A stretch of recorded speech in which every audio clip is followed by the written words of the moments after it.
No, she can monitor if Okay, she's he's done. not. Yeah. Okay. Do you hear? You don't monitor. So it's not hard. You just wear the headset on. And just speak. Okay. No problem. Make sure you can hear them. In case they hit the table Yeah. or they hit the mic, just tell them take it Again. Yeah. In case they are not sounding clear to you, Alright. to the headset, tell them to move closer. Alright. Always mark. 1, 2, 3. Always mark the logo you saw it. Yeah. Always mark that. Alright. So Have I fun. think, yes, thank You you. too. So I think when we do this a lot, right, you obviously get used to it. Yeah. And if you want to free your hands a little bit, so you don't really you want to say our thing is not really necessary. Okay. Alright. So just try to read them well, okay? So that it doesn't look like me. Can you not read us something? You understand? Okay. Yeah, very Should we important. start again? Let's start again. Alright. Are you not done with No, the... let's start from this second one. Alright. This one. The second one, yes. The one where I notify poverty was saving a lump sum. Are you ready? Go. The one way I know to fight poverty is by saving for lump sum investment or investment. So what do you mean by that? All right, good question. Good, because all of these are my quotes, so they're things that I've said in the past. And why I said, what gave me this inspiration to say this thing is the fact that I find that the best way I found that anybody, even if you are earning minimum wage currently, can actually succeed is if you save. All right, it doesn't matter what you are earning. Currently in Africa, in Nigeria, minimum wage is $50, about 30,000, less than $50, right? And if you can save, personally, I save 30 to 70% of my whatever I earn, because when you earn some $5,000 to $10,000 per month, it's useless to be in Africa, in Nigeria, and you are spending so much. You understand? So I save 70%. So 30% is still even very much, but it's cool. What I advise anybody out there is save. All right, save at least 30% to 70% of whatever you earn, so that when it becomes a lump sum, you can reinvest that in the future, and you can of course use that to start a business. And before you start a business, so that you will not just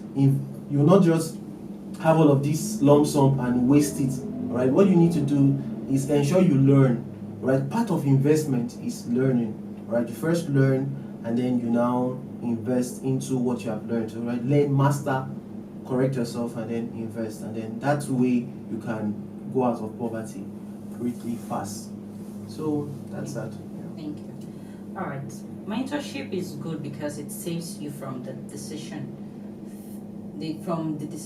fatigue that's presented. Sorry, let me take that again. Mentorship is good because it saves you from the decision fatigue that's presented to you when you go through the billions of free resources available at a click of a button. Plus the number of reasons people make excuses is when there are so many options. So what does that mean? Okay, let me take that for the viewers. Sorry, so that they understand. It's just, nothing. What we need to edit parts and stuff. So mentorship is good because it saves you from the decision fatigue that presents itself, or that is presented to you when you go through the billions of free resources available at a click of a button. Plus the number one reason people make excuse is when there are so many options. Right, what I mean by that is many people fail, right? Many people. Oh, that was a long shot. Don't worry. Let's go to the show. This actually is good. Alright. So this thing is probably going to be recording from now till 2. Right? No problem. Cool. But your work now will be harder because you have to edit all of this. No problem. I'll do it. But what we'll do to help him out, right, is that whenever we want to talk or speak or something, we'll clap. That clap makes... I will be able to cut it out fast. Yes. So Okay. once we clap, that plate will be... So whenever we finish a particular quote, and then to go to the next quote, we'll clap. Okay. So let me not stress you guys. Let me just be the one reading this in and answering the question myself. Why do you say that? So that you may not get used to the What whole... do you think? it will not feel like it. Asking questions like interviewing you about your product. No, this is not like This is not these like are my product. quotes. This is quote. Mm. But somehow, it feels like you're interviewing him Yeah. about SMC. You get, so it's better. I feel it's better. Yeah. Yeah, that's true. Or should we skip the long ones for the Yes, short that's what I'm ones? trying So to exactly, say. that's what you should do. Because the way in the you don't. Okay. That's what I And please be like, try to inside inside the thing that is saying, try to won't ask another question inside. Okay. Okay, so like So The goal is to make people wish they treated you better. Nice. You wish people treat you better. yeah. Like maybe good or bad or ugly or what do you mean? Alright. Well, what I mean by that is that see many people just do things and because you're poor, they treat you very bad. But your goal shouldn't be how people treat you now. Your goal should be, okay, in the future, can I gain so much success that people would wish they treated me better. You understand? So this should be the goal. Okay, let's say for example you are working for somebody and the person is shouting on you. But you know that one day you can be better than the person. One day you can be. That's why I always try the people that work for me. I always try to treat them very well because you don't know where you meet somebody in the future, right? So, and your goal as a person too should be that okay, whatever this person is doing to me, I don't care, but your focus should be I'll prove them wrong. When someone says you cannot do something, your reaction shouldn't be to start shouting at the person, what do you mean? Are you mad? Are you stupid? What your reaction should rather be should be okay, don't worry, I'm going to prove you wrong. And how you prove them wrong is by becoming so successful that they will wish they treated you better. So that is exactly what I'm talking about here.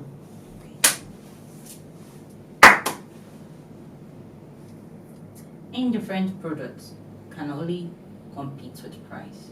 I'm curious here. I'm so curious.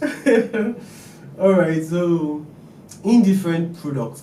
You see, in the market space of today, we see a lot of the same things. SM3, this one, I don't want to mention names, but you see a lot of people doing the same thing, right? But what really makes people succeed is uniqueness. Can you have an edge? What is your edge? Why should somebody pick you over me?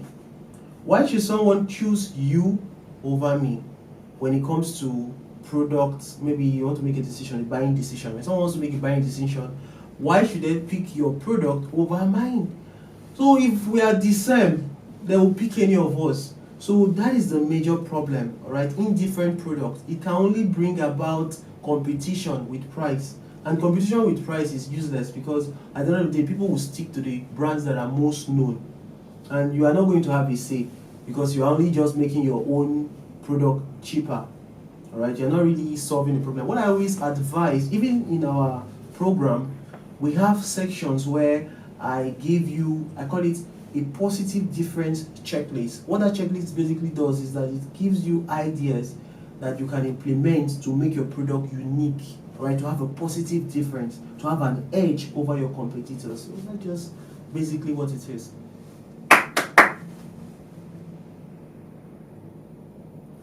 Stop worrying about how 1 to 100. Okay. Stop worrying about 1 to 100. Worry more about 1 to 2, then 2 to 3.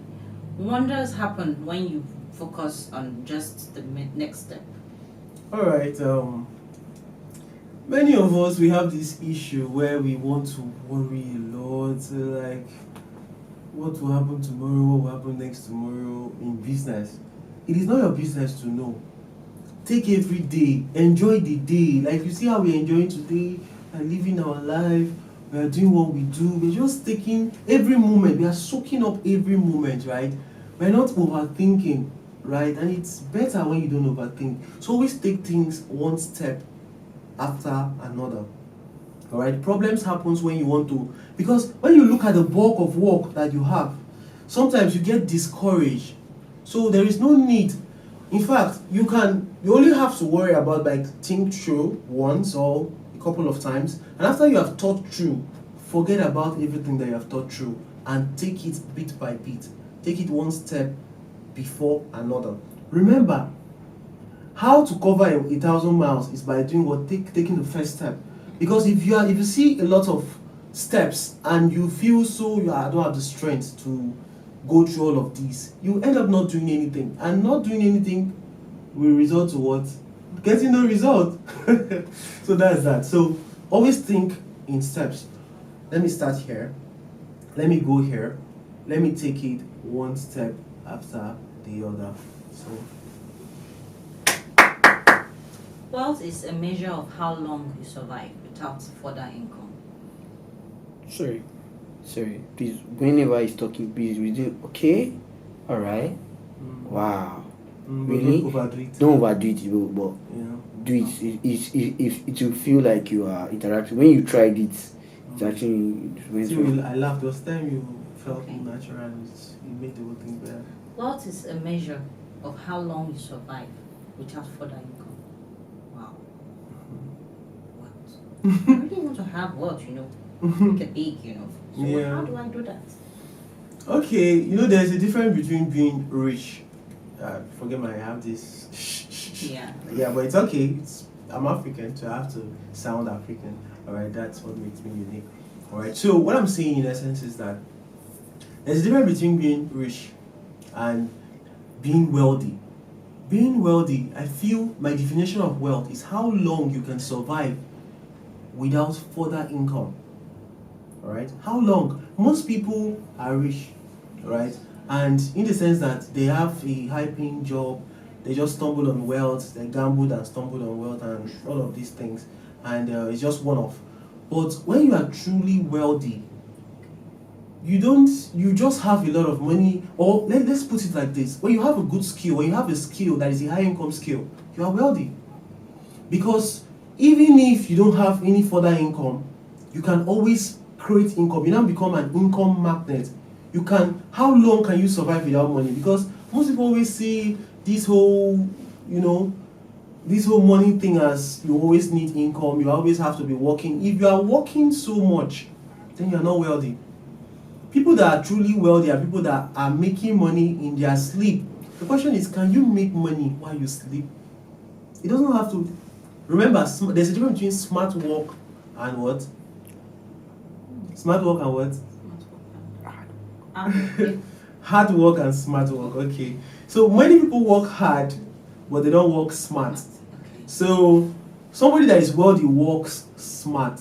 What that means is that the person he has done the bulk of the work. He has done the hard work, obviously, because don't confuse the fact that you have to be lazy. You don't have to be lazy. There will be a period, if you want to create passive income, there will be a period where you would work so hard.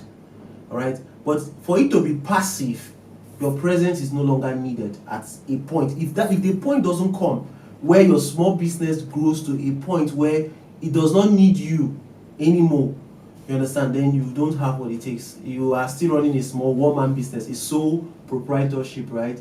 So once you get to the point where you can be in your house, people are taking care of it, and you're sleeping, and you're still making money, you're not really wealthy, in my opinion.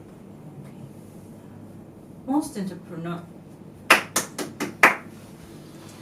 entrepreneurs didn't know what they were doing until they succeeded. They just had an idea and ran with it. Wow. Okay, so I should explain. Please share more light, and I kind of get what you're trying to say, but can you share more light to it? Okay, yeah. You see, Facebook guy, if they actually, let me tell you the truth, we don't know what we are doing right now. Yes, that's the truth. Because we don't know what is going to work, right? If we are to be sincere, Yes. right? The fact is that we have experience, right? And I have like an idea. I know patterns. I know what repeats itself in terms of success, right? I know, obviously. But the truth is, most entrepreneurs, when they started, they did not actually know what was going to work. Facebook did not know what was going to work. Instagram did not know. They're only tested. That's why I always emphasize the importance of trying. And not just trying, no, trying and analyzing. The only way, there's this Japanese term called kaizen, or is it kaizen or whatever you call it. It means continuous improvement. So as you, with each trial, you are analyzing, and as you're analyzing, you are getting better by analysis. All right, you are gathering data. You say, okay, this was where I got it wrong. This is how I was supposed to do it. These are my mistakes. I'll correct this mistake so that next time I don't make these mistakes. All right, so you kaizen, continuous improvement. So that is it. Okay. All right, they never knew the way. If everybody knew the way, that means they can 100% of the time wake up, start their first business and make money, right? But the truth is, you just have to start and don't give up. Most importantly, you just have to start and don't give up. So when you start, just think progression, don't think perfection. Perfection does not exist. Progression is what is important. Thank you. An offer is a bundle of what comes with a product. So what do you mean? Okay, well, a product is a product. An offer is what comes, what are the additions. Just like when you want to cook a good soup, all right, there are lots of ingredients, right? Let's say soup, the soup itself is a product. But you are serving somebody soup, but you are not giving the person maybe what they will use, if they will use their hand to eat it. You're not giving the person cutleries. What do you expect the person to use to devour the meal you're serving the person? You're not even giving the person water. What happens when the person maybe chokes? All right. So an offer, many people just have products. They just sell. I sell soup. I sell phones. Can you give somebody some? Why should somebody pick you over another person? It's what an offer is. All right. It's what an irresistible offer actually is. All right. What's the difference? What makes you stand out in the marketplace? Why should I? What are you selling? Everybody's selling phones, but you are selling phone with a free headphone. You're selling phones with a free, just additives. All right. We have a specific way inside of the SM3 Academy that we show you what to add to your offer and make it irresistible. How to add bonuses, how to bundle it up. You understand? All those things we do as digital marketers and marketers in general. So, and you should not sell product. I don't advise anybody to ever sell product. If you have been selling products, stop selling products. All right, and start selling an offer. Give people a bundle of things. Don't just sell your product. It makes the whole thing more irresistible. And when you're giving people a bundle of things, don't give people a bundle of things that are unrelated. Think as your customer. I used to tell people, the way to think to catch a thief, right, is to think as a thief. The way to catch or to get a customer is to think as your customer or as your prospects, right? Now, if you want to bundle up things, don't just give them varying things that don't relate. Give them things that actually relate. For example, you cannot just sell, let's say you're selling phones, and your offer has cars. It's outrageous. What correlates, what marries a phone and a car? You understand? So there have to be things that relate. So if you are selling food, water, drinks, you understand? Those are maybe sweets to make your mouth, or whatever. Not to, let's use that thing in restaurants where they serve you food, they give you sweets to just change the taste of your mouth, or maybe don't make your mouth smell or something like that. So that's an offer. The fact that Mr. A is giving me sweets anytime I go to his or her restaurant, right? I will always go there because I feel more. And it's not necessarily that it must be a product or something that it can be an experience. The people are more homely. They are more. That's why I tell the people that work with me, if the customers are the number one, right? Your prospects are the number one. Take care of them. Don't transfer aggression. If you're having a bad day, don't pass it to your customers. Don't transfer aggression to them. All right? Always think in terms of how can I make the experience, the buying process. The customers are always right? Whatever the customer does to you, you shouldn't return back that same energy. You understand? So that's it. So that's part of an offer. All right? Good customer service can be part of your offer. Okay. act from your heart, but speak from your brain. I use the SAD principle. SAD. What does SAD mean, sir? Okay. So I call it the SAT principle, right? And it's an acronym, and I'll tell you the meaning of it. But before I go there, I'm going to let me just tell you a story, right, of what happened. See, I used to be that person that